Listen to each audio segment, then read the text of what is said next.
그러면은 시작하겠습니다.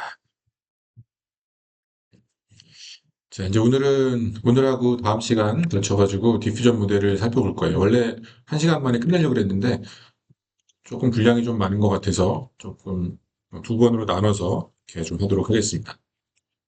네. 이제 그 피지컬 AI로 넘어가기 전에 마지막 이제 중요한 모델들이고 대부분 지금 그 비전 랭귀지 액션 모델들, 액션을 생성하는 모델들은 요 디퓨전 계통들을 많이 사용을 하고 있어요. 그래서 좀 잘 알아놔야 되겠죠? 예, 하도록 하겠습니다. 오늘은 좀 기본적인 디퓨전 모델을 좀 알아볼 거고요. 다음 시간에는 이제 컨디셔널하게 생성하는 방법, 뭐 이런 것들을 좀 알아보도록 하겠습니다. 자, 우리 좀 마지막 수업을 한 지가 좀 시간이 지나서 기억을 좀 되살리는 의미에서 스코어 기반의 생성 모델들을 지난번에 살펴봤었죠. 그렇죠? 그래서 스코어 모델하고 디퓨전 모델이 근본적으로 같은 모델이라고 했는데 떻게 조금 차이가 있고 떤 접근 방법이 달랐는지 이런 것들을 조금 알아보고 그리고 이제 구체적인 내용까지 살펴보도록 하겠습니다. 자, 지난 강의에서 스코어 펑션이라고 하는 거 이렇게 생겼죠? 이렇게 생긴 건데 이건 뭐냐면 우리가 진짜로 알고 싶은 거는 데이터 X, 우리가 데이터를 이제 여기서는 이미지를 가지고 다뤘으니까 이미지 X의 확률 분포를 우리가 알고 싶은데 이 분포를 알아내는 거는 사실 어려운 거니까 이 분포에 로그를 취했죠. 로그 덴시티의 경사, 미분이에요. 이거 X에 대한 미분이죠. 네, 그러면은 요거를 스코어라고 부르자라고 정의를 한 거고요. 지금 T가 붙어 있는 이유는 요 분포가 매 시점마다 달라져요. 처음에는 굉장히 그 일반적인 가우시안 노이즈 분포로부터 시작해서 이미지 분포로 이렇게 쭉 바뀌게 되는데 그 분포를 우리가 계산을 굳이 하려고 하면은 스코어 모델에서는 체인지 오브 베리어블 세어럼으로 계산을 뭐 해낼 수도 있었는데 뭐 그런 거를 굳이 하지 않습니다. 네, 그 분포는 우리가 관심이 없고 이 확률이 높아지는 곳으로 가는 이런 방법을 우리가 랑제빈 다이나믹스를 통해서 이 방법을 알아내게 되는 거죠. 그래서 여기 이제 산이 있을 때요. 여기 대부분의 이미지들이 이쪽에 모여 있죠. 이미지가 이렇게 모여 있다는 얘기는 무슨 뜻이에요? 이미지의 확률 분포가 이렇게 생겼다는 뜻이에요. 예, 여기가 높고 이런 데는 확률이 낮고. 그래서 너무 단순화해서 봤지만 이렇게 이미지 확률이 분포가 이렇게 생겼으면 이미지들이 여기서 많이 샘플링이 되겠죠. 이런 데서 샘플링 하면은 그 노이즈가 샘플링이 되겠죠. 그렇죠? 그래서 우리가 이제 시작점을 이런 로우 덴시티 지점에서 시작을 할 거고요. 뭐 이런 이미지부터 시작할 일은 없겠죠, 여러분들이. 예, 샘플링을 하게 되면 이런 로우 덴시티 리전에서 샘플링이 될 거고 여기로부터 1000스텝 정도 거쳐서 조금씩 이동하다 보면 이런 이미지가 발생할 수 있는 확률이 높은 곳으로 이동을 했죠. 이렇게 해주는 방식이 뭐예요?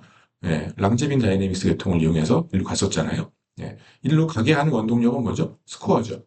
예, 우리가 스코어를 예측을 하게 되면 예, 높아지는 방향으로 갈 수가 있습니다. 스코어 따라서 가다 보면은 그렇게 했었는데 이거를 디스크리트하게 했던 게 어닐드 랑제빈 다이내믹스였고 요거를 컨티뉴어스하게 극한을 취해준 거죠. 시간 t를 델타 t 값을 0으로 만들어주게 되면은 연속적인 모습으로 만들어지고 그래서 나온 게 리버스 타임 SDE가 되고 예, 그거를 ODE로 바꿀 수 있다 그랬죠. 예, 그 스토캐스틱 텀을 없애버리면 예, ODE가 되고요. 예, 그 다음에 이제 플로우 매칭까지 자연스럽게 유도가 됐었습니다. 지난 시간에 여기까지 공부했었고, 자 오늘은 뭘 할 거냐면은 스코어를 가지고 우리가 확률이 높은 곳으로 가는 이런 방법도 있지만 또 다른 방법이 있어요. 예, 디퓨전 모델이라 그래서 노이즈를 추가를 하고 그 추가된 노이즈를 예측하는 거를 계속 이렇게 배우다 보면은 결국은 스코어를 배우는 거랑 사실은 동일해집니다. 지난 시간에도 이런 말씀을 제가 한번 드렸죠. 스코어를 예측하는 게 노이즈를 예측하는 거랑 근본적으로 같다. 그렇죠? 가우시안 퍼터베이션 경우인 경우에는 계산해서 알아낼 수도 있고요. 자, 그런 얘기를 했었고, 오늘도 이제 그 얘기를 이어서 할 겁니다. 그럼 우리 궁극적인 골은 뭐냐면, 노이즈로부터 데이터를 우리가 만들어내는 거예요. 근본적으로 생성 모델이기 때문에. 네. 우리가 처음에 시작점은 노이즈가 항상 되는 거고 끝점은 데이터가 되는 겁니다.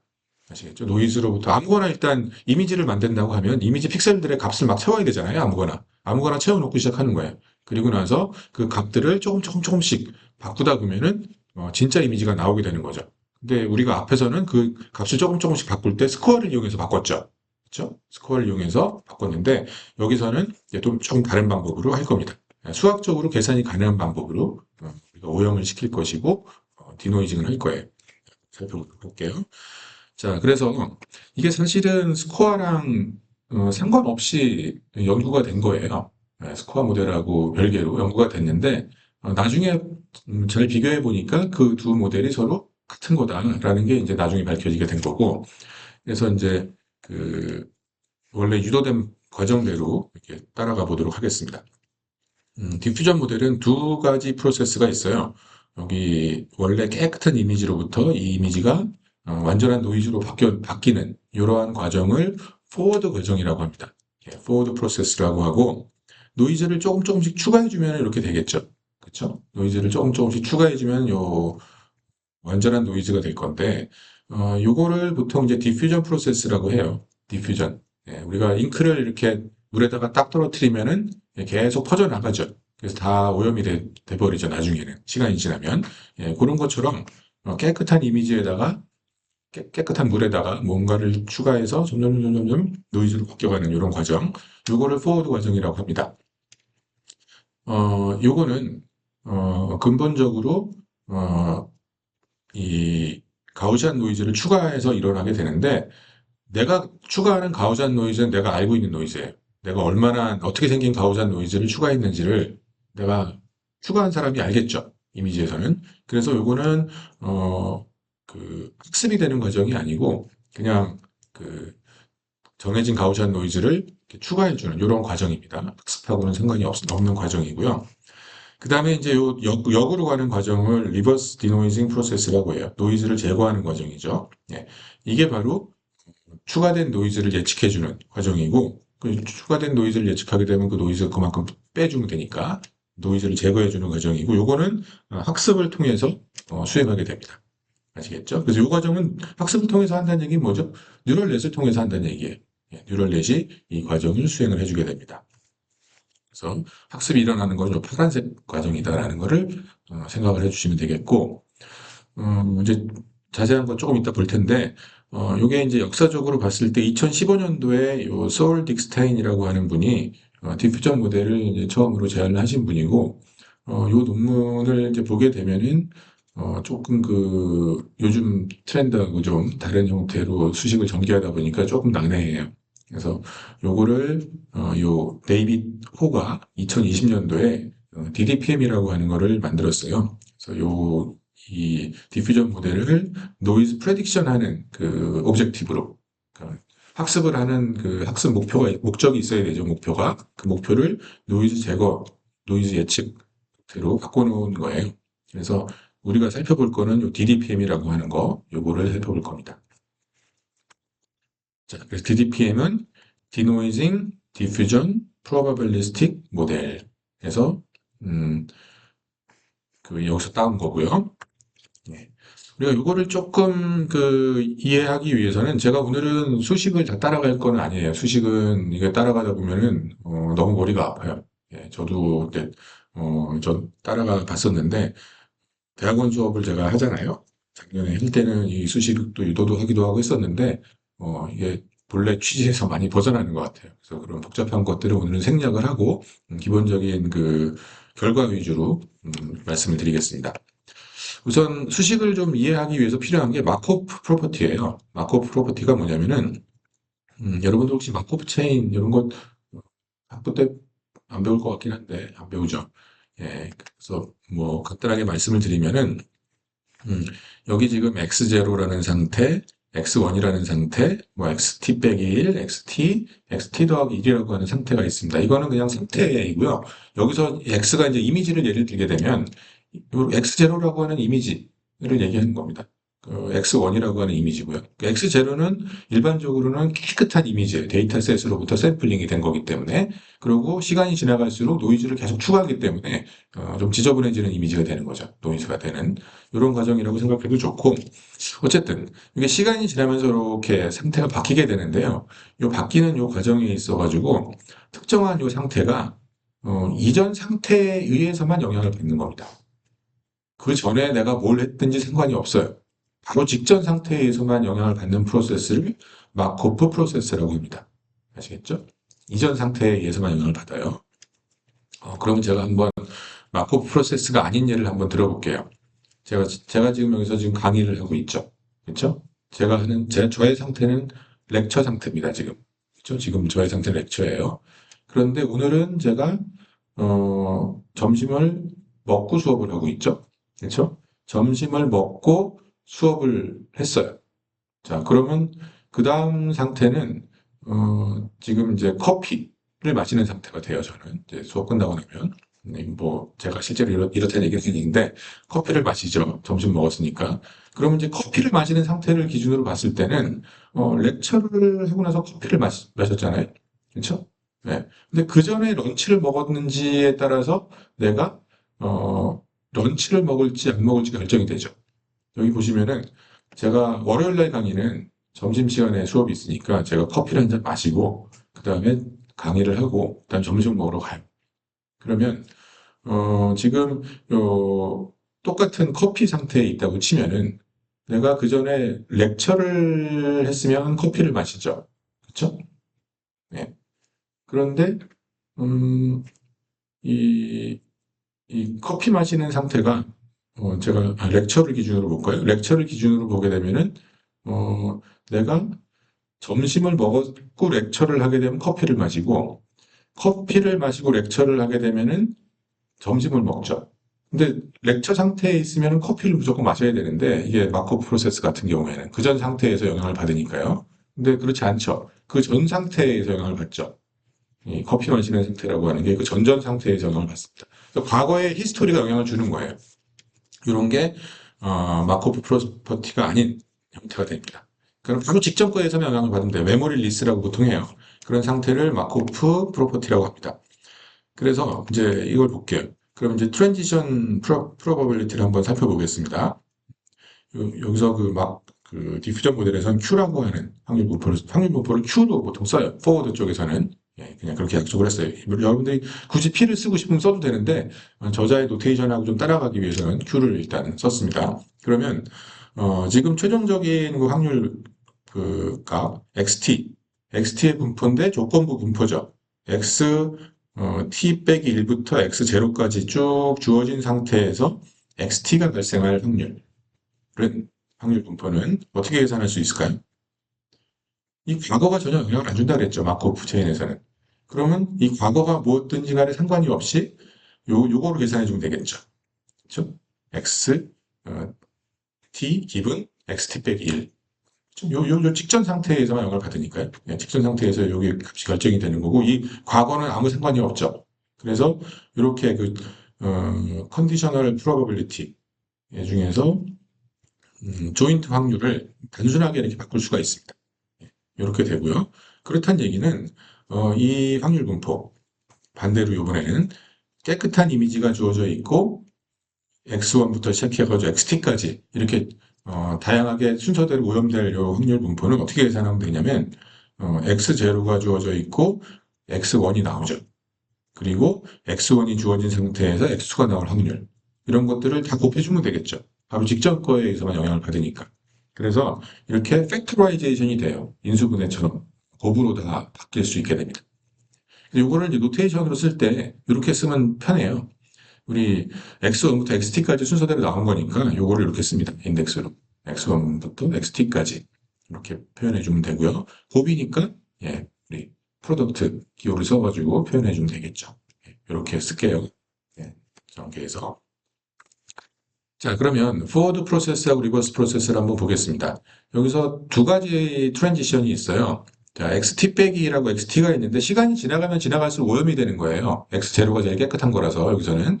그래서 이게 조금 깨끗한 거고 얘가 조금 노이즈가 더 낀 거죠. 그러면은 여기서 이쪽으로 forward process라고 하는 거, 이렇게 노이즈를 더 추가해 주는 과정에서는 요 Q라고 하는 우리 기호를 쓴다 그랬죠. 그래서 XT에서 XT 빼기 1이 주어졌고 XT가 될 확률 분포 이거예요. 이렇게 표현해 주면 되겠죠.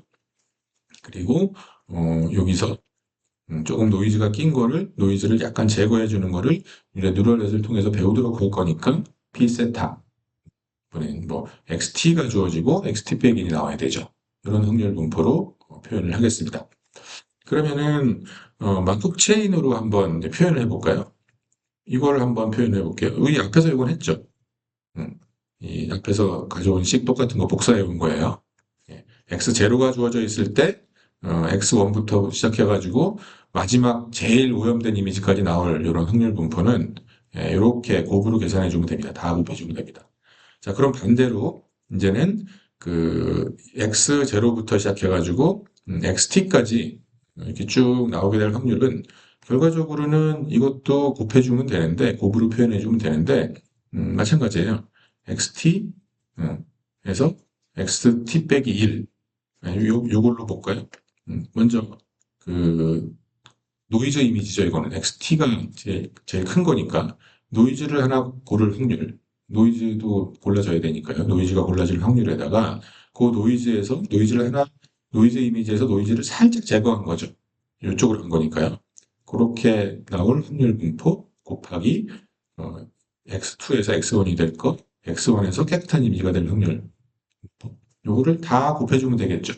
그래서 요걸 식으로 표현하게 되면 이렇게 표현할 수 있어요. 이게 사실은 오늘은 이게 제가 수식 전개를 안 한다 그랬죠. 별로 나오지는 않는데 하다 보면 이게 굉장히 중요합니다. 그래서 이렇게 하게 되고 그 다음에 이제 그러면 우선 forward process부터 알아보도록 할게요. 그러니까 forward process는 노이즈를 추가해주는 프로세스예요. 예. 그래서 뭐 노이즈를 원래는 점진적으로 이렇게 추가해 준다고 표현을 하는데 실제 알고리즘 상에서는 이렇게 점진적으로 노이즈를 추가하지는 않습니다. 개념적으로 일단 점진적으로 추가하는 거를 말씀을 드려야 나중에 점진적으로 제거하는 게 얘기가 되기 때문에 제거는 점진적으로 해요. 조금씩 노이즈를 제거하는데 뉴럴넷을 통해서 이 노이즈를 추가할 땐 그렇게 하진 않는데 기본적으로 점진적으로 추가할 수는 있으니까 그렇게 설명을 드리면 노이즈를 추가하는 과정이 포워드 과정입니다. 그래서 XT 빼기 1 이게 조금 깨끗한 거고 이게 시간이 하나 더 간 거니까 조금 노이즈가 더 들어간 거죠. 이런 확률 분포는 가우시안이에요. 이게 중요해요. 가우시안 분포고 XT가 어떻게 나오느냐? 원래 이미지 그러니까 이게 조금 더 깨끗한 거였죠. 여기서 보게 되면은 하나 더 왼쪽에 있는 거예요. 이 이미지에 대해서 하나 더 왼쪽 조금 더 깨끗한 이미지에 요거 곱해줬죠. 근데 곱 베타가 지금 뒤에서 나오지만 베타는 굉장히 0에 가까워요. 0은 아니지만 0.001, 뭐 0.0001, 뭐 이런 굉장히 0에 가까운 숫자입니다. 그러면 이게 뭘 의미하는 거죠? 1 빼기 0에 굉장히 가까운 거니까 1보다 살짝 작은 거죠. 그러니까 크기를, 원래 이미지의 크기를, 고전 스텝에 있는 그 이미지의 그 크기를, 인텐시티를 살짝 낮춰주고요. 살짝 낮춰주고, 그 다음에 이건 뭐예요? 아이덴티티 행렬에다가 베타를 곱하는데 베타가 0에 굉장히 가까운 값이라고 그랬죠. 이게 완전히 0이 되게 되면 어떨까요? 분산이 0이 되니까 그 바로 이전 거랑 똑같아지는 거죠. 근데 분산을 살짝 넣어준 거예요. 그러면 노이즈가 살짝 들어간 거죠. 원래 이미지에다가 그전 스텝의 이미지의 크기를 살짝 줄여주고 약간의 노이즈를 섞어주는 이러한 형태가 바로 다음 이미지가 되는 겁니다. 그래서 여기 예를 들어서 X2를 예를 들게 되면 이 X2의 크기를 살짝 인텐시티를 살짝 줄여주고 여기에다 노이즈를 약간 더 섞어주는 거죠. 요것 때문에 분산이니까. 그럼 이렇게 바뀌게 돼요. 이렇게 처리하는 요 확률이 가우시안 분포예요. 요 조건부 확률이 아시겠죠? 가우시안 분포를 모델링을 합니다. 평균 표준면차. 가우시안은 평균하고 표준면차만 주어주면 끝나죠. 예. 그래서 평균 표준면차를 이렇게 결정을 해요. 예, 요거를 매 스텝마다 반복을 하면은 한참 지나면은 T 스텝 후에는 이렇게 되겠죠. 이렇게 되고요. 자, 그러면 요거를 좀 이해를 돕기 위해서 어떤 사람이 이런 그림을 그렸길래 저도 따라서 그렸는데 지금 제가 말씀드린 걸 확률분포 식으로 쓰면 이렇게 나오죠. 그렇죠? 요 확률분포. 근데 요거를 여러분들이 그 샘플링 폼으로 리파라미터라이제이션을 할 수 있죠. 이렇게 하는 거는 이렇게 쓰는 거랑 똑같아요. 지금 요거는 여기서 뭐 이 샘플링이 된다라는 뜻이기 때문에 이게 지금 뭐 더하기 곱하기 뭐 이런 게 있어야지 나중에 백프로파게이션 할 때 사용되는 미분이 가능한데 이건 안 된다 그랬잖아요. 그래서 요거를 이런 식으로 표현할 수 있어요. 원래 이미지에다가 이전 이미지에다가 크기를 살짝 줄여주고 그리고 예, 뭔가 노이즈를 살짝 섞는다고 했죠. 근데 노이즈를 하나 샘플링을 하면 돼요. 여기서 제로미넨 유니페리언스부터 노이즈를 하나 샘플링을 한 다음에 0이 거의 다 돼가는 숫자잖아요. 베타라고 하는 게 0에 굉장히 가까운 노이즈를 아주 조금 섞어주는 거죠. 그러니까 베타가 여기 곱해졌으니까. 그래서 위에 있는 식이랑 똑같은 거예요. 그래서 XT를 만들게 됩니다. 그래서 그림으로 표현하게 되면은 현재 지금 스텝에서는 이런 이미지였는데요. 여기에다가 1보다 약간 작은 거를 곱해주고 더하기 노이즈에다가 거의 0에 가까운 숫자를 한번 곱해주죠. 그럼 이건 거의 노이즈가 아주 살짝 끼는 거죠. 그거 두 개를 더해줘서 다음 이미지로 만드는 거예요. 요거를 매 스텝마다 반복을 하게 되면 아까처럼 굉장히 천천히 노이즈한 이미지로 바뀌게 되겠죠. 이렇게 하게 되고 자, 그럼 이제 베타에 대한 얘기를 좀 해볼게요. 베타라고 하는 거는 매 스텝마다 추가되는 노이즈인데 고정된 값을 쓰지를 않고요. 이렇게 스케줄링을 해요. 처음에 초기에는 0.0001부터 시작해가지고 조금씩 키워줍니다. 그래서 1000스텝이 지나게 되면은 0.02까지 키워져요. 그러니까 처음에는 노이즈를 진짜 조금 섞어주고요. 나중에 가면은 어차피 망가진 거 그냥 조금 크게 좀 섞어주자 하는 개념이죠. 그러니까 이렇게 해서 노이즈를 추가를 하게 돼요. 아시겠죠? 이게 이제 원래 오리지널 DDPM이고요. 이게 꼭 1000까지 가라라는 법은 없습니다. 예, 뭐 상당히 근데 여러 스텝을 거쳐야 된다라는 거를 일단 알아두시면 되고 예, 이런 식으로 저자들이 이제 수행을 하게 됩니다.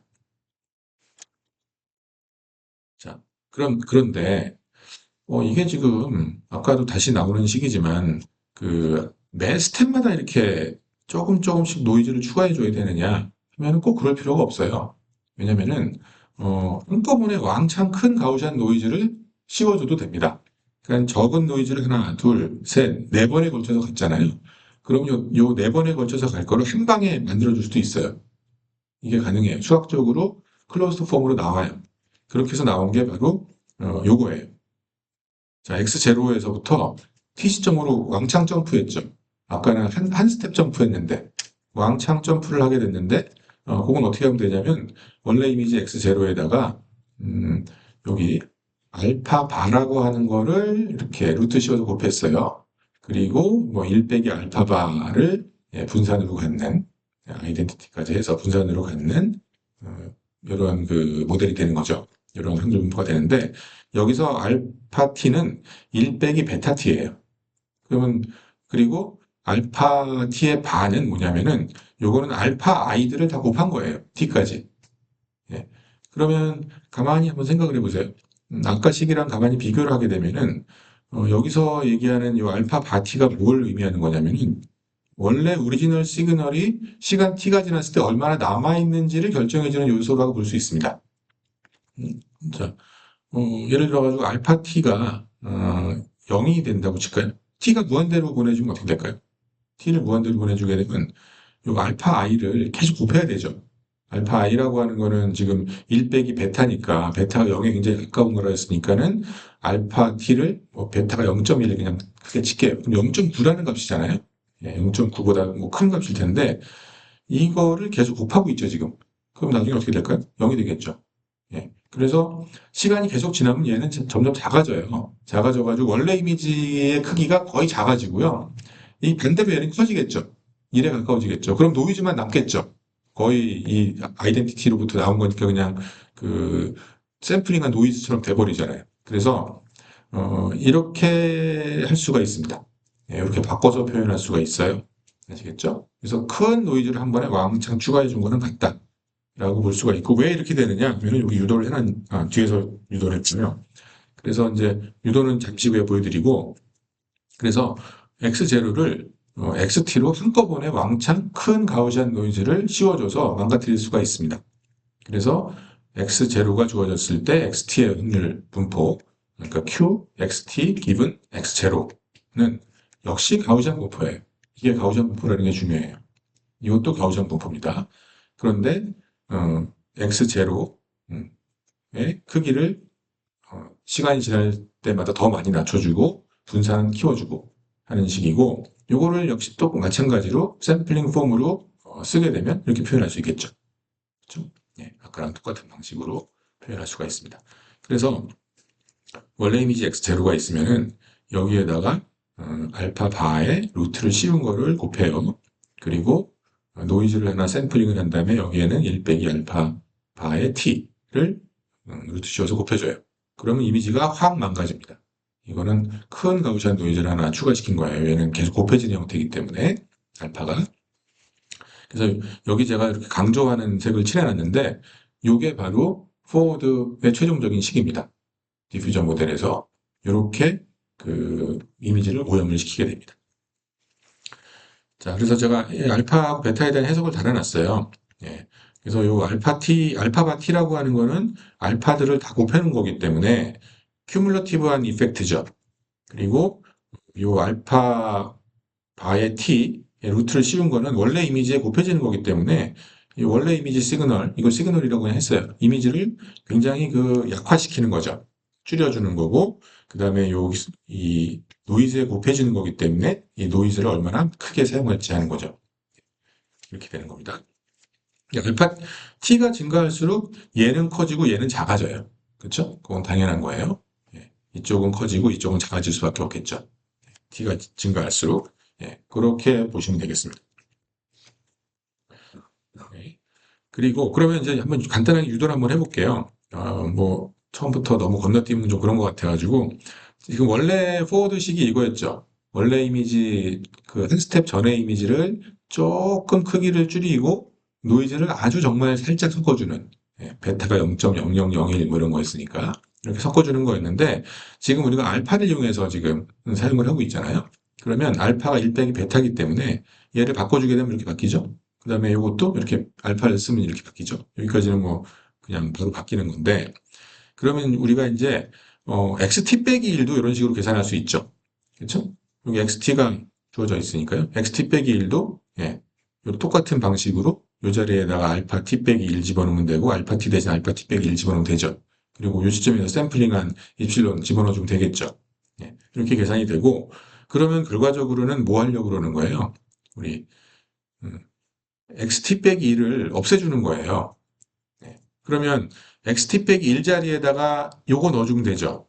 지금 지금 얻어낸 요거를 여기다가 싹 넣어주게 되면은 xt는 이제는 요 자리에 요게 들어갔으니까 알파에다가 요게 또 곱해지고요. xt 빼기 2가 되고, 그 다음에 요거랑 곱해지죠. 그래서 이렇게 나오죠. 그렇죠? 그리고 원래 있던 거 요게 남아있죠. 이렇게 되죠. 그렇죠? 요거는 그냥 대입한 겁니다. xt 빼기를 요거를 요 뒤에 있는 거를 여기다가 쇽 집어넣은 거예요. 그리고 다시 전개한 거예요. 그럼 이렇게 나와요. 이렇게 나오는데 이제 그럼 이걸 이제 xt 빼기 3, 4 계속 반복해서 찾으면 되겠죠. 반복해서 찾으면 어떻게 되느냐 하면은 일단 이걸 하나 알아두시면 돼요. 지금 두 개의 가우시안 노이즈, 요거 ET하고 ET 빼기 2를 섞었잖아요, 우리가. 그러면 그때 그 분산이 하나는 요거였고요. 그렇죠? 노이즈 텀이 요거였고 또 하나의 분산은 요거였죠. 그 두 개를 이렇게 여기 제가 써놨는데 두 개의 가우시안 노이즈를 섞게 되면 두 개를 합치게 되면 시그마 1, 시그마 2가 이렇게 합쳐져 있는 형태. 분산을 합치면 돼요. 두 분산을. 재밌죠? 가우시안 그 노이즈를 두 개를 이렇게 샘플링을 했어요. 그러면은 이 노이즈 두 개를 섞은 거의 분산은 그냥 분산 합쳐주면 돼요. 이렇게 됩니다. 그래서 요 더하기 요거 하면 요게 나오죠. 전개해 보면. 그래서 요 위의 식을 지금처럼 다시 쓸 수가 있습니다. 여긴 바람이 없고요. 요 뒤에 있는 요 식을 이렇게 줄여서 쓸 수가 있어요. 아시겠죠? 그럼 요거를 쭉 반복하다 보면은 x0로부터까지도 유도가 되겠죠. 그럼 이렇게 나와요. 그래서 아까 그 알파 바로 표현한 식이 이렇게 나오게 되는 거고, 이제는 우리가 베타는 쓰지 않을 거예요. 알파만 사용이 됩니다. 알파 바. 아시겠죠? 알파 바만 우리가 필요해요, 실제로. 그래서 어, 네, 알파 바만 알아두시면 되고, 근데 우리가 자주 쓰는 건 알파 바인데 이 노테이션이 너무 헤비하잖아요, 사실은. 바가 없으면 좋겠는데, 그래서 이후에 나온 논문들은 요거를 이제 알파 바를 알파로 써요, 또 다시. 예, 그래서 DDPM까지만 알파 바로 이해하시면 되고, 그 다음에 나오는 DDIM이라든지 이런 논문들은 이제 우리는 알파 바만 쓸 거기 때문에, 예, 그냥 그걸 알파로 해서 씁니다.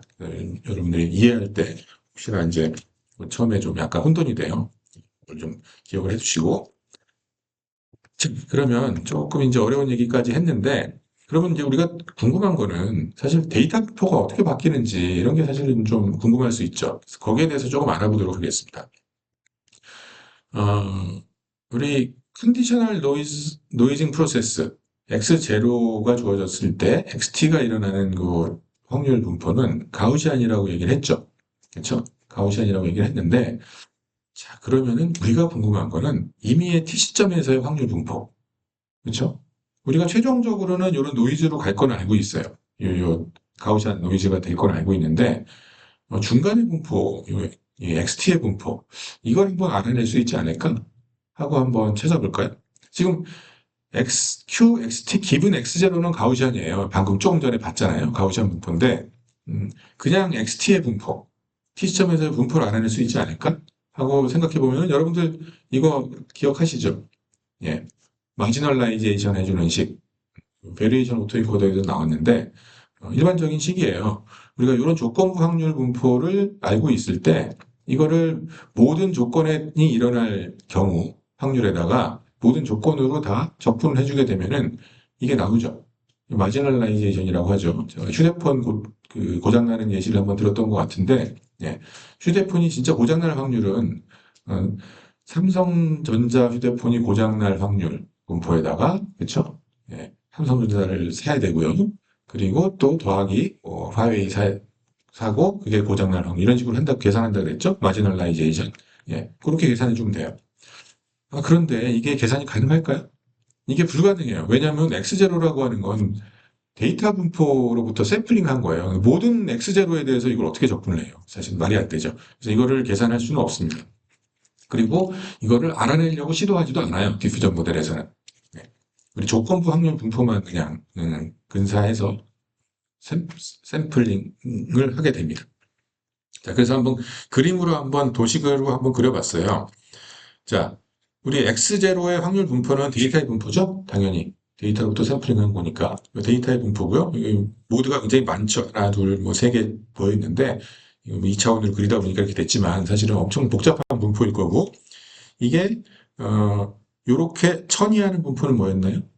요거는 가우시안 분포였어요. 노이즈를 추가하는 거는. 그래서 가우시안 분포로 노이즈를 추가하게 되면, 요 QX1의 분포는 뭔지는 모르지만 이런 모습이 나올 거고 다시 가우시안 노이즈를 추가하게 되면은 확률 분포가 이렇게 될 거고 점점 시간이 지나면은 여기는 완벽한 노이즈 분포가 될 것이다. 노이즈 분포는 근사한 분포가 될 것이다라는 것까지는 알 수 있죠. 그렇죠? 이렇게 변해가는 걸 알 수가 있어요. 네. 그러면 우리가 이제 이걸 추정하는 건 아니라 그랬죠? 이런 분포의 모습이 어떤 건지 추정 불가능하기 때문에 추정하진 않아요. 이렇게 바뀌는 것만 알고 있는 겁니다. 자, 그럼 이제 좀 이르긴 하지만 반대의 경우도 우리가 이제 찾아봐야 되겠죠. 그 리버스 프로세스고요. 이거는 추가된 잡음을 제거해주는 프로세스예요. 그래서 이거는 완벽한 노이즈로부터 하나 샘플링을 해요. 초기값을 하나 골라 잡아요. 네, 여기서 골라 잡으면은 이쪽이 지금 X잖아요. 이쪽이 이 X 중에서 뭔가가 하나 골라 잡히겠죠. 그쵸? 골라 잡히고 그 다음에 여기서부터 우리가 요거는 알고 있죠. XT가 주어졌을 때, 또 X0가 주어졌을 때, 그 원래 원본 이미지가 주어지고, 그 다음에 그, 그 노이즈가 조금 더 끼어 있는 거고, 하나 노이즈가 거친 거예요. 이 분포는 트랙터블한 분포입니다. X0를 알고 있다면. 이건 계산할 수가 있어요. 계산할 수 있는 분포예요. 요거는 계산 불가능해요. 요 X0가 없으면. X0가 없으면 이건 계산 불가능한 분포인데, 왜냐하면 우리가 알고 있는 분포는 XT, 이 반대죠. XT, T 빼기 1에서 XT로 가는 걸 알고 있는데, 이 반대, 요거는 몰라요. 요 분포는. 요 분포는 이렇게 가는 분포 몰라요. 이거는 알고 있는 거예요, 이거는. 오른쪽으로 가는 포워드만 우리가 알고 있지, 리버스잖아요, 이 식은. 리버스는 우리가 몰라요. 예, 이거를 알면은 뭐, 작품을 다 제거할 수 있다는 얘기가 되니까, 예, 이건 모르는 분포고, 이걸 모르는 이유는 X자를 모르기 때문이에요. 어디서 봤는지. X제로. X제로를 알면은 트랙터블 해요. 이건 계산식으로 유도해낼 수가 있는데, 이걸 모르기 때문에 이건 트랙터블하지 않은 분포예요. 조건이 없으면. 그래서 요거를 우리가 뉴럴넷으로 배우겠다는 겁니다. 예, 조금 어렵죠, 내용이. 그래서 유도 과정들이 사실은 좀 따라오게 되는데, 다시 강조드리면 앞에서 보셨던 어, 포워드 분포, 여기 요렇게 가는 분포도 있죠. 요렇게 가는 분포는 이렇게 건너가는 분포, 심지어는 이거는 우리가 다 알고 있어요. 이거든지 이게 T-1 1이든지 하는 것들은 우리가 트랙터블한 분포로 알고 있는데, 순서가 바뀌었죠. 지금 반대죠. 반대인 경우에는 요거는 모릅니다. 요 분포는 모르고 이걸 배워야 되는 분포예요. 그래서 요걸 모르기 때문에 뉴럴넷으로 이걸 배우도록 할 겁니다. 아시겠죠? 예. 근데 X0가 주어지면 이건 트랙터블도 분포가 돼요. 그래서 DDIM 같은 경우에는 이 X0를 먼저 추정을 해요. 그리고 나서 몇 스텝 만에 답을 찾게 됩니다. 자, 그럼 리버스 프로세스를 다시 한번 보도록 할게요. 먼저 리버스 과정은 이렇게 가는 과정이기 때문에, 예, XT에서부터 XT-1 거쳐서 X0로 가는 깨끗한 이미지로 가는 과정이기 때문에 시작은 여기서 시작하죠. 노이즈로부터 시작을 하죠. 그렇게 해서 리버스 스텝을 반복해서 적용을 하다가 맨 마지막에는 깨끗한 이미지가 나온다. 이런 개념입니다. 그리고 이렇게 반복되는 요 과정은 요 스텝이 아주 작으면은 요것도 가우시안이라는 게, 가우시안이라는 가정을 할 수가 있어요. 근데 이게 크면 안 돼요, 요 스텝이. 굉장히 작은 스텝인 경우에는 요건 가우시안으로 가정할 수가 있습니다. 그래서 요걸 작게 해서 쓰는 거예요. 여러 스텝에 걸쳐가지고. 그리고 확률 분포의 모습을 알고 있어야지 다루기가 편해요. 가우시안 분포인지 아닌지도 모르는데 그 확률 분포를 있는 파라미터를 추정하는 건 너무 어렵잖아요. 가우시안이라고 하면 평균이나 분산만 알면 되니까. 그래서 여기 제가 써놨네요. 이 스텝이 굉장히 작으면은 리버스 과정이 가우시안으로 근사화될 수 있다라는 겁니다. 즉 노이즈가 조금 더 많은 이미지로부터 노이즈가 하나 거치는 이러한 확률 분포는 지금 요 평균을 우리가 예측을 하고, 분산은 지금 파라미터가 들어있지 않죠. 분산은 보통 고정해서 사용을 해요. 미리 정의해 놓고 써요. 그래서 분산은 고정돼 있다고 치는 거예요. 그래서 평균만 예측을 하는 프로세스가 됩니다. 자, 여기 가만히 보시면 이것도 역시 리파라미터라이제이션 할 수 있죠. 샘플링 식으로. 요거 XT 빼기 1이니까요. 우리가 알고 싶은 거는 요 XT 빼기 1의 분포가 뭐라고요? 요거를 했잖아요. 평균, 표준편차. 그러니까 평균 더하기, 예, 요만큼. 여기 제곱이 들어있으니까요. 예, 시그마 t의 c. 이렇게 해주면 되겠죠. 여기 표준편차가 사용이 돼야 되니까. 예, 이렇게 바꿔주면 돼요. 이게 똑같은 샘플링 폼입니다. 아시겠죠? 예, 그리고 여기 갑자기 t가 나왔는데, 여기도 역시 마찬가지로 이 표준 정규 분포로부터 노이즈를 하나 샘플링해서 넣어줘요. 근데 이거는 아까 누차 강조하지만 이 포워드에서 썼던 그 입실론, 그러니까 오염시킬 때 썼던 그 노이즈가 아니에요. 이거는 다른 노이즈입니다. 다른 노이즈를 사용을 해요. 이걸 사용하는 이유는 스코어 기반의 생성 모델하고 동일하게 좀 다양한 샘플을 만들어내기 위해서, 스토캐스틱한 특성을 주기 위해서 추가된 거예요. 요거를 쓰지 않게 되면은 항상 일정한 그 결과물이 나옵니다. DDIM이 그렇게 해요. 일정한 결과물을 얻어내게 돼요. 그래서 스토캐스틱하게 주기 위해서 여기 성분이 들어가 있고요. 그러면 이 뉴럴넷으로 결국은 요 세타를 배울 건데, 결국은 평균을 예측을 한다는 거죠. 분산은 고정을 했으니까. 그러면 여기 그림을 다시 하나 그려놨는데, 오염은 천천히 시키게 되고요. 예, 오염된 이미지로부터 조금씩 복구해가지고 요거를 깨끗한 이미지로 만들어내는데, 요 뉴럴넷이 이 과거 이미지를 이전 직전 상태의 이미지 배울 때, 그 생성할 때는 이렇게 오니까요. 요걸 집어넣으면 요게 나와야 되겠죠. 이게 지금 뉴럴넷이 해주는 거잖아요. 예, 요거 XT를 받아가지고 XT 빼기를 내주는 거를 뉴럴넷이 배우도록 할 거예요. 아시겠죠? 그러니까 뉴럴넷을 벌써 반복해서 호출한다는 느낌이 딱 오죠? 예. 매 시점마다 뉴럴넷이 호출이 돼야 돼요. 그리고 그 시점에서의 그 시간도 넣어줘야 돼요. 그런 식으로 해서 뉴럴넷을 호출을 하게 됩니다. 자, 그 다음에, 여기를 제가 생략을 한 건데, 이 유도 과정이 굉장히 좀 복잡합니다. 이게 논문을 보시면 나와는 있는데, 그리고 블로그에도 보통 이제 이게 그 논문을 봐도 잘 이해가 안 되는 게 많아서, 그걸 좀 풀어서 좀 블로그들이 좀 많이 있어요. 그런 것들을 보시면 좀 도움이 되고, 여러분들이 내가 디퓨전 모델 가지고 진짜 뭔가를 깊이 있게 해볼 거야 라고 하면 이걸 한번 따라가 보실 필요가 있고, 나는 그냥 뭐 액션 생성하는 데만 쓸 거야. 그러면은 사실은 이거 안 해도 돼요. 그래서 결과만 제가 보여드리면은 이 소울 딕스타인이라고 하는 분이 처음에 2015년도에 그 디퓨전 모델을 처음에 다뤘다고 했잖아요. 이분이 이제 여기까지 유도를 했어요. 이건 뭐냐면 베리에이셔널 어퍼 바운드예요. 우리 베리에이션 오토인코더에서는 베리에이셔널 로어 바운드를 구했죠. 엘보라고 했었죠. 왜 로어 바운드였냐면 여기 네거티브 로그 라이클리우드가 아니에요. 그때 그 유도식을 다시 한번 또 되돌아가서 보시면 여기 플러스예요. 그래서 이 여기를 플러스로 해놓고 이걸 맥시마이즈 하는 방향으로 유도를 했었죠. 그러면 로어 바운드가 나와요. 근데 여기 지금 마이너스 9를 붙여놨기 때문에 이게 진짜 로스식 형태로 지금 바꿔놓은 거죠. 네거티브 로그 라이클리우드가 로스잖아요. 로스식 형태로 바꿔놔가지고 어퍼 바운드가 나와요. 이 어퍼 바운드가 이거로 유도가 돼요. 유도가 되고 이거를 우리가 로스라고 놓을 거예요. 어퍼 바운드를. 이게 로스가 되겠죠. 이거보다 얘가 항상 작거나 같기 때문에 더 큰 거를 내가 옵티마이즈 해주는 그 로스로 놔주면 되죠. 그렇게 해놓고 최적화를 할 겁니다. 그런데 이거 뭐 물론 전개를 해가지고 막 할 수는 있는데 아까 요런 게 나오고 요런 게 있었잖아요. 제가 일부러 보여드렸는데 마콥체인에서 이거 마콥체인 이용해가지고 전개할 수 있습니다. 전개하다 보면은 이 데이빗 호가 이거를 잘 풀었더니 이렇게 나왔습니다. 디컴포지션을 했어요. 여기까지. 아마 요 소울 딕스타인은 이걸 여기까지 풀지는 않았던 것 같아요. 예, 이 상태에서 그냥 평균을 맞추는 형태로 이제 훈련을 시켰는데 요거를 잘 예쁘게 전개하면은 이렇게 나와요. 전개 과정이 굉장히 복잡합니다.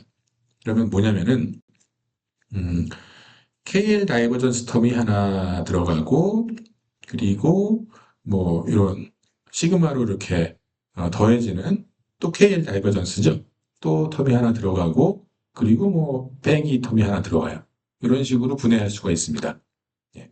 그럼 이걸 가만히 들여다보면은 여기 나와 있는 요 LT라고 하는 거 요게 이제 KL 다이버전스니까 레귤러라이제이션 텀이라고 부르고요.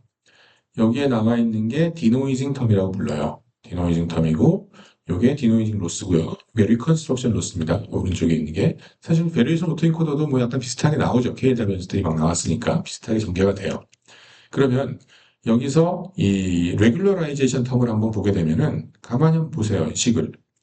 이게 뭐죠? KLW가 여러분들 뭐였죠? 두 확률 분포 사이의 거리 개념이었죠. 두 확률 분포가 얼마나 가까운지. 두 확률 분포가 똑같으면은 0이 나와요.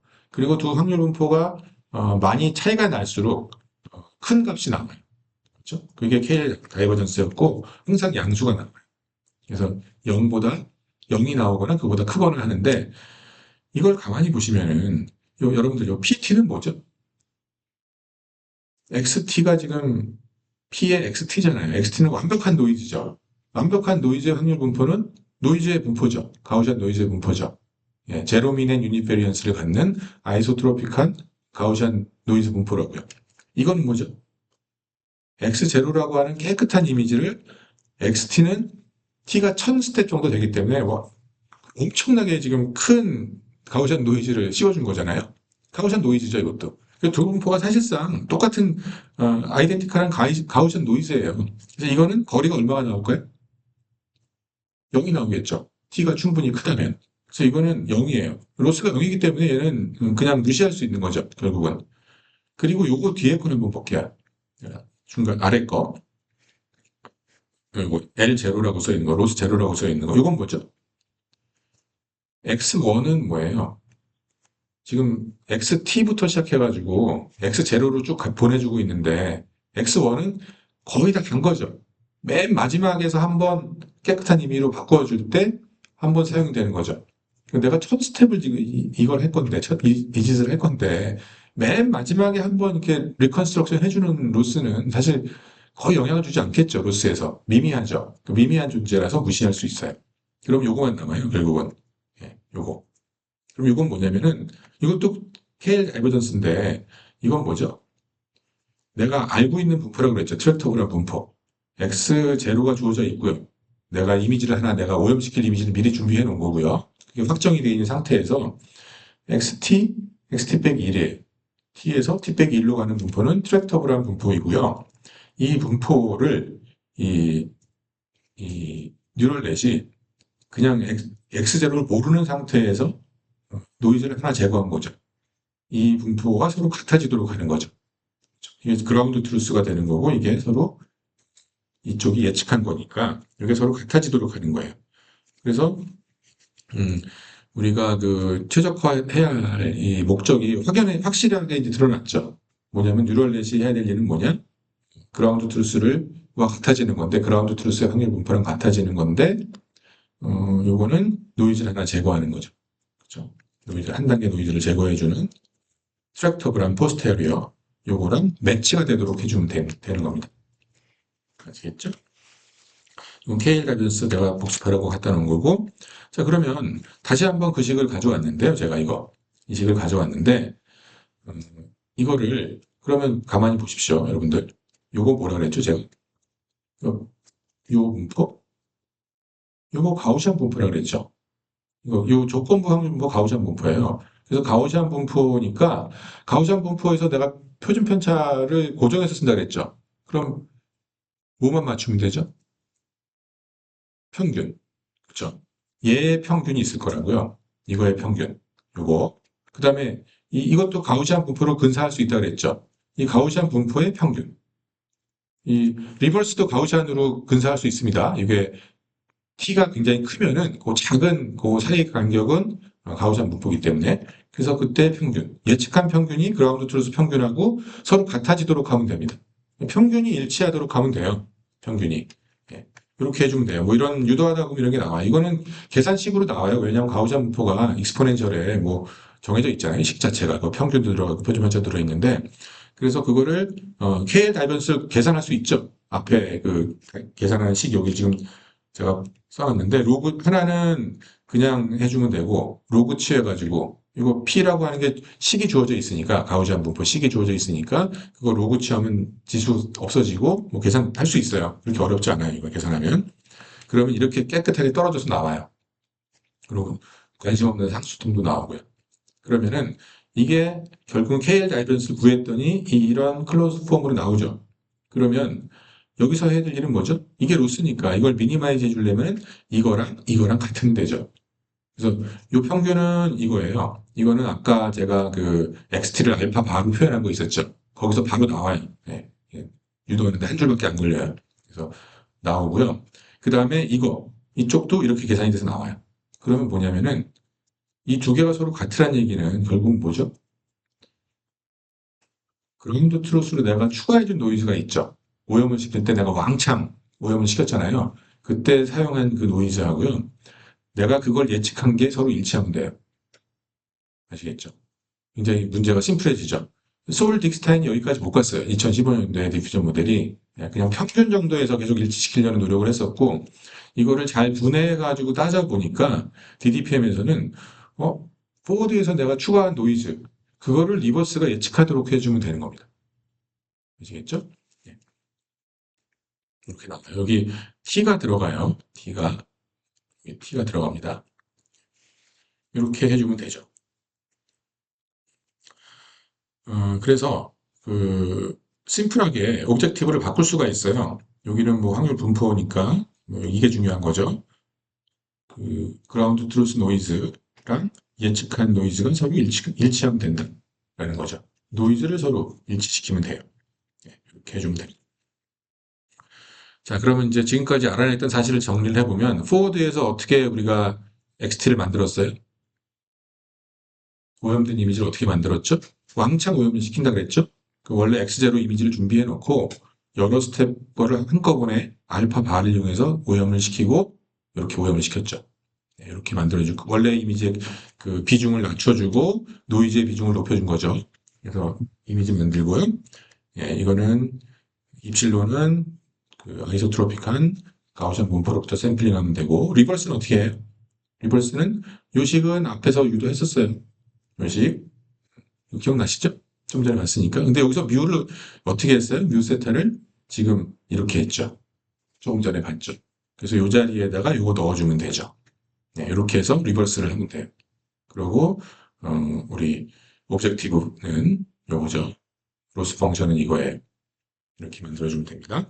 자, 그러면 이제 훈련하고 생성하는 걸 한번 볼게요. 알고리즘이 너무 심플해요. 사실은 지금 굉장히 제가 수학적인 내용도 약간씩 써서 말씀드렸는데 이것만 알아도 사실은 여러분들이 사용할 수가 있습니다.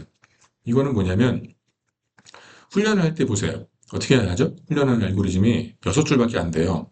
음, 우선 그 원래 데이터 분포로부터 이미지를 하나 뽑죠. 제가 알고리즘에서 이렇게 표현해 놨지만 실제로는 이건 뭐죠? 이거 여러분들이 해야 될 일은 이미지 파일들이 7만 개가 있으면 그 중에 하나 고르는 거예요. 그렇죠? 이걸 수식으로 표현한 거예요. 예, 이미지 한 장 준비하고요. 그다음에 또 이거 뭐 하는 거죠? 유니폼 분포로부터 t를 하나 고른다라는 건 뭐냐면은 1부터 t 스텝까지 쓸 건데 내가 한꺼번에 노이즈를 얼만큼 주입을 할 건지를 결정해 주는 거죠. t를 고르는데 t가 큰 게 골라 잡히면은 노이즈를 왕창 넣을 거고요. 네, t가 좀 적은 거를 고르게 되면은 적게 넣을 거예요. 그래서 t를 하나 골라요. 그리고 노이즈를 하나 골라요. 예, 그렇죠? 노이즈 하나 고르죠, 여기서. 예, x0 t 노이즈 골라요. 그 다음에 어떻게 해요? 요걸 계산해요. 뭐죠? 원래 이미지 x0에다가 요 알파, 요건 지금 이 t가 결정이 되면 계산이 돼서 나오는 거죠. 아까 그 계산식으로 주어져 있으니까요. 이것도 다 계산할 수 있는 거죠. 그러면은 결국은 뭐냐면은 이 요게 XT죠, 참 사실은. 요게 XT였어요. 여기 써 있죠. 예, 제가 박스를 너무 길게 쳤네요. 예, 예. 박스가 여기까지 가면 안 되고 여기까지 예, 여기까지 가야죠. XT를 고르고 T를 넣어줬죠. 그럼 아까 요 식이죠, 여기 지금. 그렇죠. 그래서 요게 정답과 같다라는 로스죠, 지금. 그 로스를 미분하면 그레디언트죠. 그쵸. 요걸 가지고 우리 그 훈련을 하겠죠. 그래서 수렴할 때까지. 이렇게 훈련을 시켜요.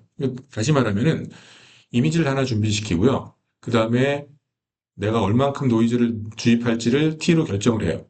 그래서 오염을 확 시켜요. 그리고 나서 해야 될 일은 뭐예요? 뉴럴넷한테 그 내가 넣은 노이즈가 얼마인지 네가 한번 예측해봐 하는 거죠. 그거를 계속 반복을 하죠, 지금. 그러면 뭐예요? 또 다른 이미지 골라가지고 또 노이즈 집어넣고 뉴럴넷한테 야, 너 내가 노이즈 넣었는데 그게 얼마인지 한번 네가 맞춰봐 하고 잘 맞추면은 로스를 적게 받는 거고 잘 못 맞추면 로스를 크게 받는 거죠. 이거를 엄청나게 반복을 하죠. 모든 이미지에 대해서. 그러면 나중에 이 뉴럴넷이 노이즈를 잘 예측을 하게 될 겁니다. 네, 그런 개념으로 접근하는 거예요. 이렇게 되고 제가 예시 그림을 뒤에 넣어놨어요. 그때 그림으로 한번 설명을 드릴게요. 그리고 샘플링은 어떻게 하느냐? 자, 뉴럴넷이 훈련이 다 끝났습니다. 그럼 이 뉴럴넷은 뭐죠? 노이즈를 잘 예측하는 뉴럴넷이죠. 그러면 이제 샘플링을 할 때는 또 역시 그냥 노이즈를 하나 골라요. 노이즈한 이미지를 하나 고르죠. XT가 되죠. 그리고 이번에는 반대니까 T로부터 1까지 가요. 요거 지금 포룹이 있죠, 여기 지금. 가만히 보시면 여러분들 여기 앞에 제가 이 훈련하는데 포룹이 있었어요, 없었어요? 없었죠. 그냥 이미지 고르고 노이즈 왕창 추가하고 그거 맞추게 한 거예요. 뉴럴넷이 너무 힘들겠죠. 큰 노이즈 집어넣는 거 어떻게 맞춰요, 뉴럴넷이. 그래서 여기는 포룹이 없어요. 포룹이 없고 얘는 뭐가 있죠? 포룹이 있죠. t가 대문자 t부터 1까지 계속 반복이 되죠. 노이즈 하나 고르고 t가 1보다 크면 또 노이즈가 0이 아니면 이걸 반복하는 거예요. 뭐예요? 자, 위에서 봤던 리버스 식이죠. 조금 노이즈한 이미지에서 조금 덜 노이즈한 이미지로 이렇게 갱신을 했죠. 요거 뉴럴넷이 낸 출력이니까 그걸 이용해가지고 갱신을 해주고, 예, 요거는 스토캐스틱하게 생성하기 위해서 들어간 텀이고, 요거를 t부터 1까지 반복하면 돼요. 그러면 조금 노이즈 거치고. 네, 이렇게 되는 거죠. 아시겠죠? 알고리즘은 그렇게 어렵지 않습니다. 그래서 이게 어닐드 랑제빙 다이내믹스랑 한번 비교를 해보게 되면은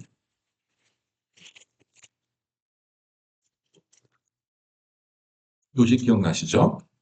어닐드 랑제빙 다이내믹스는 t가 0에서부터 대문자 t까지 가는 거였어요. 여기랑 반대예요. 인덱스 번호가. 그래서 되게 헷갈리는데 어닐드 랑제빙 다이내믹스는 이런 식으로 스코어를 알아내서 조금씩 확률이 높아지는 곳으로 라이클리후드가 높아지는 곳으로 샘플을 이동을 시켰죠. 자, 디퓨전에서는 어떻게 샘플링 했나요? 이렇게 샘플링을 했죠. 지금 결과식에서 나왔는데 이건 뭐예요? 이건 반대로 t에서 0으로 가는 거라서 이게 t 빼기 1이 여기 있어요. 예, 그쵸? 예, 그 t고. 그래서 인덱스가 반대예요. 예, 그래서 혼돈하지 마시고. 그렇게 되고 어떻게 했나요? 아까 스코어를 쓰지 않고 노이즈를 예측을 했죠. 노이즈를 예측을 해서 노이즈를 제거하는 방향으로 조금씩 이동을 시켰습니다. 이동을 시키고 있습니다. 지금 이거는. 근데 제가 지난 시간에 뭘 말씀드렸죠?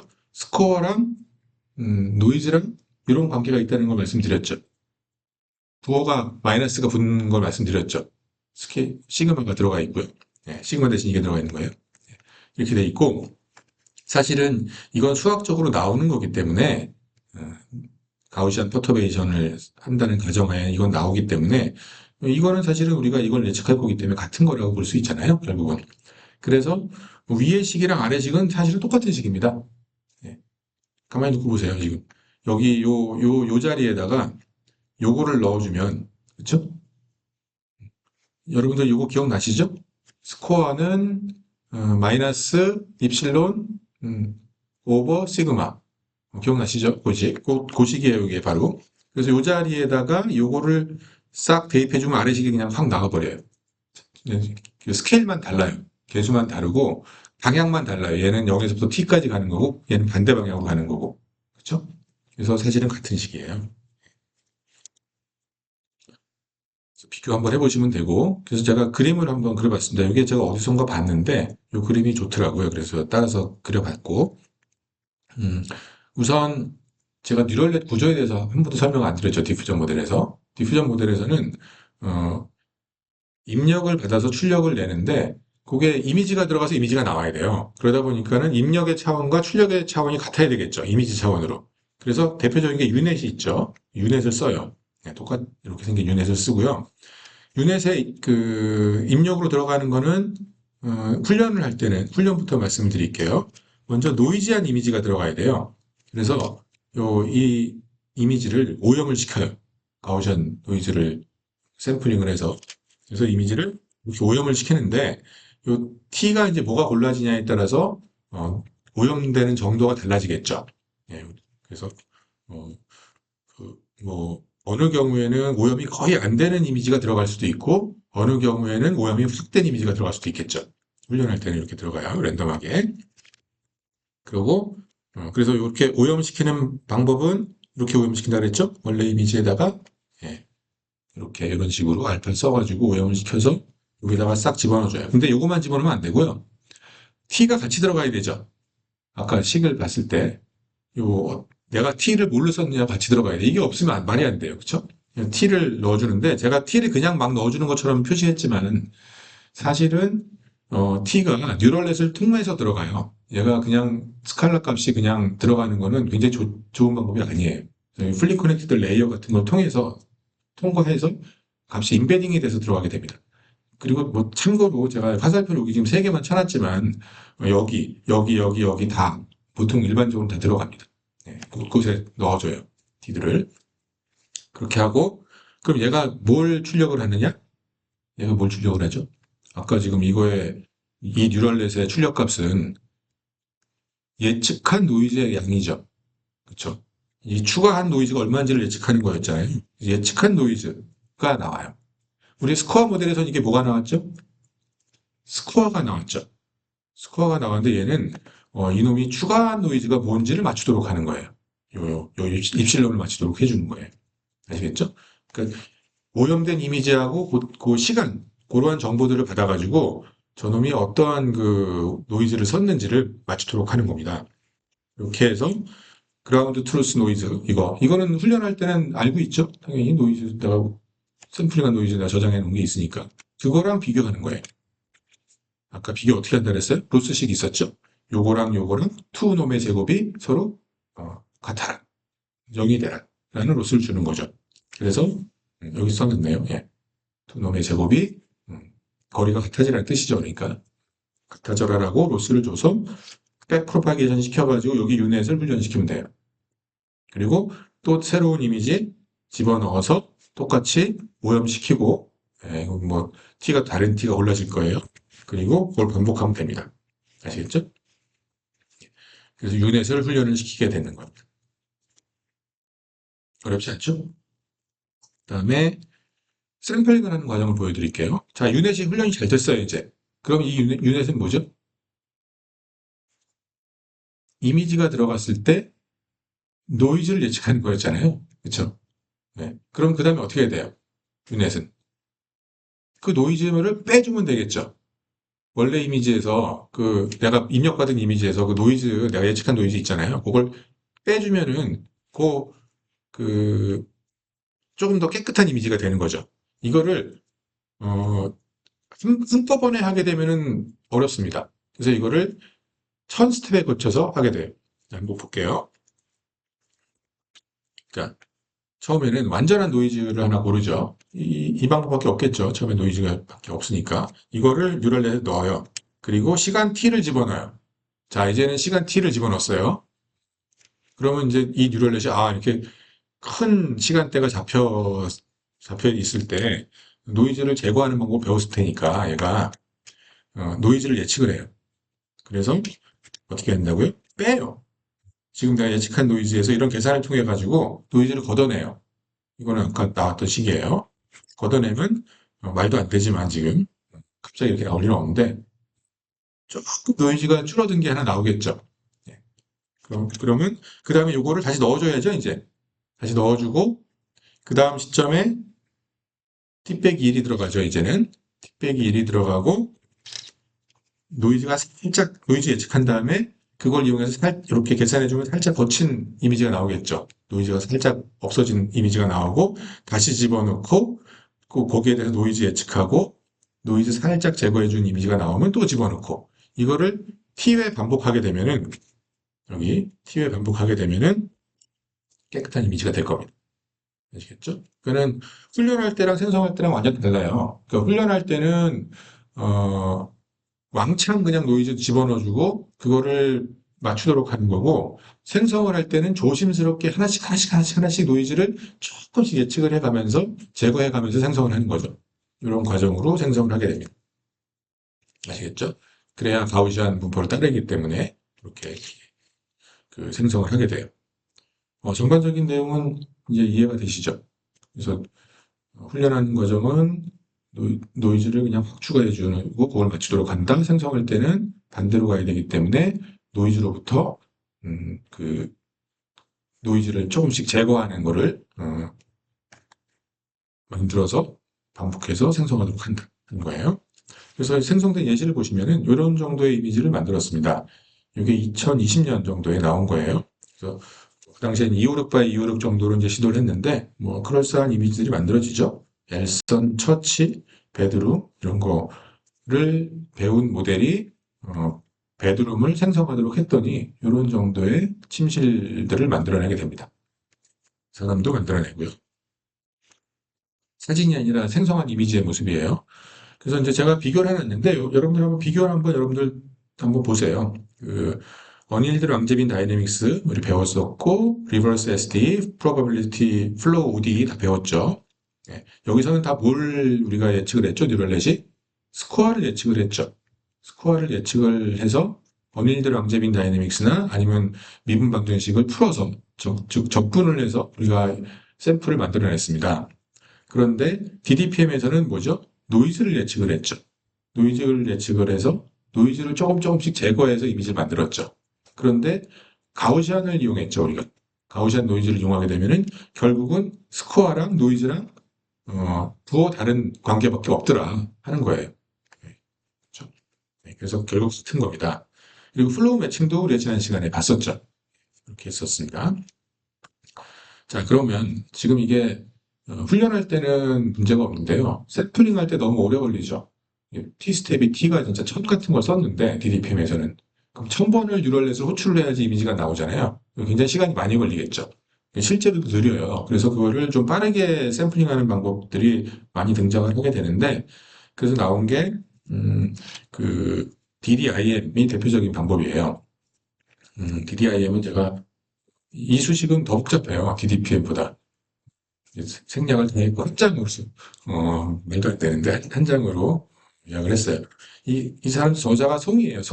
송인데 양송이 아니라서 제가 구분을 해놨습니다. 예, 근데 요번에 그 지도 교수님이 아마 스테판 엘몬인가 그 스코어 베이스드 제너러티브 모델링한 그 연구실 스탠포드의 그 연구실에서 했고 뭐냐면은 결론만 제가 말씀드릴게요. 아까 제가 넌지시 한번 말씀드렸는데 이 X0라고 하는 거를 우리가 알고 있으면은, 한 번에 점프를 할 수 있죠. 그쵸? 그래서 X0를 먼저 추정을 하고, 그 X0 추정이 잘 이루어지게 되면은, 굳이 내가 X0를 알고 있는데, 그거를 여러 스텝에 거쳐서 갈 이유는 없죠. 그래서 한 스텝 숫자를 20에서 50회로 확 줄이게 돼요. 근데 X0 추정이 잘못되면은 엉뚱한 이미지가 나옵니다. 그래서 스텝 수를 좀 과감하게 줄이고 싶으면 X제로를 잘 예측을 해야 되고, 스텝 수를 내가 좀 부담이 돼서 50회나 100회를 할 것 같으면은 조금 틀리게 예측해도 가능하고, 뭐 이런 형태의 모델이에요. 그리고 그렇게 하는 와중에 여기 스토캐스틱한 요소 있잖아요. 네, 요거. 시그마 T를 0으로 했어요. 그렇게 해야지 요 알고리즘이 가능해요. 그래서 이거를 0으로 해놓고 그러면은 뭐라 그랬죠? 이게 0이 되면 초기에 내가 골라진 XT가 X 대문자 T가 골라지면은 이후에는 항상 똑같은 샘플이 나오죠. 뉴럴넷을 통과시켜주면. 왜냐하면 뉴럴넷의 파라미터는 이미 고정이 되어 있기 때문에 정해진 계산만 해서 나오기 때문에 나온 거 다시 집어넣고 또 나오게 해도 맨날 똑같은 것만 나올 거예요. 그래서 다른 이미지를 만들고 싶으면은 XT를 다르게 골라야 돼요. 그 방법밖에 없습니다. 이런 게 하나 있고 시간이 제가 빨리 끝내야 되는데 컨시스턴시 모델이라는 게 있어요. 이건 양성이 만들었고 2023년도에 발표가 됐는데 요거는 이제 조금 달라요. 이것도 샘플링 횟수를 확 줄이기 위해서 하는 건데 요거는 노이지한 샘플을 클린 샘플로 매핑을 시켜주는 펑션을 배우도록 해주는 방식이에요. 그래서 컨시스턴시 모델이라고 해서 좀 주목을 받는 모델인데 뭐 요거 이따 정도만 알아두시는 걸로 하고 뭐 우리 이번 학기에 그 디퓨전에서는 쓸 일은 없을 것 같으니까 네, 이 정도만 알아두시면 좋을 것 같고 그럼 오늘은 여기서 마치도록 하고요. DDPM 정도를 한번 리뷰를 한번 돌아가셔서 하면 좋을 것 같습니다. 네, 그럼 이제 제가 이어서 잠시 좀 홍보가 있는데 잠깐만요. 끝내고